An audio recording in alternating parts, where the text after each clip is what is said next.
History always feels obvious in hindsight. It almost never feels that way while you're living through it. Today, many people believe artificial intelligence could become one of the most important technologies in history.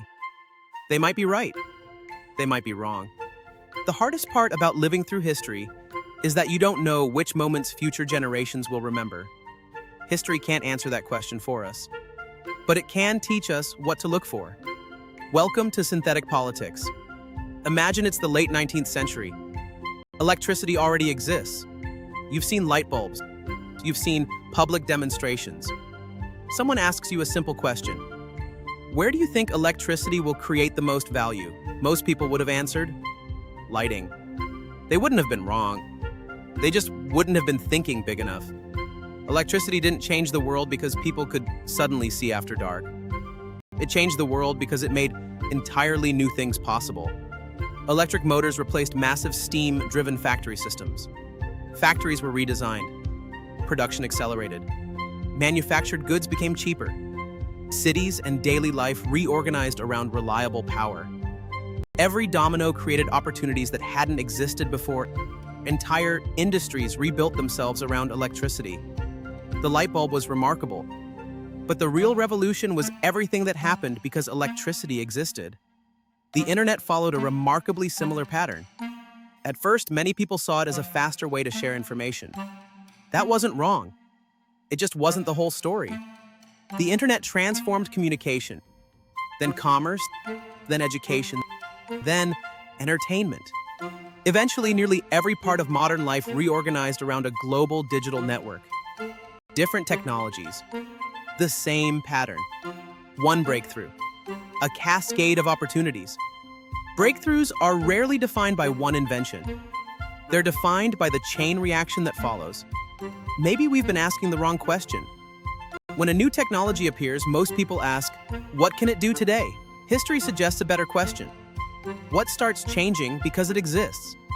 Because technological breakthroughs rarely transform the world all at once.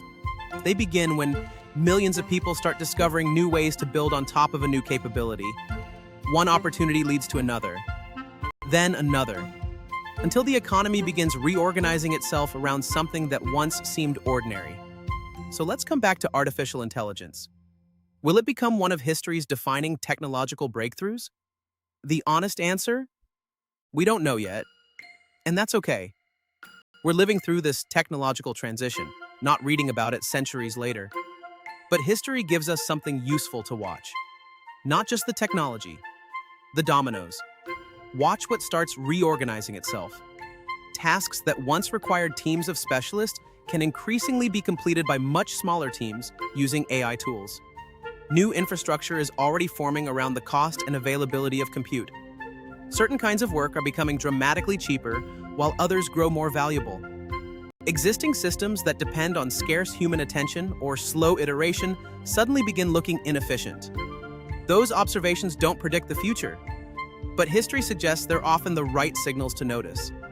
History doesn't repeat itself. Every breakthrough is different. But history does reveal recurring patterns in how societies adapt to profound change. Those patterns won't tell us exactly what's coming next. They can help us recognize it when it begins. Because technologies don't change the world by themselves. They change the world through the opportunities they create. So the next time someone calls a technology revolutionary, don't start by asking, what can it do today? Ask something more useful. What starts changing because it exists? Because that's where the next chapter of history usually begins. If this exploration was useful, hit like and subscribe to Synthetic Politics. Keep watching what changes. We'll keep looking at why.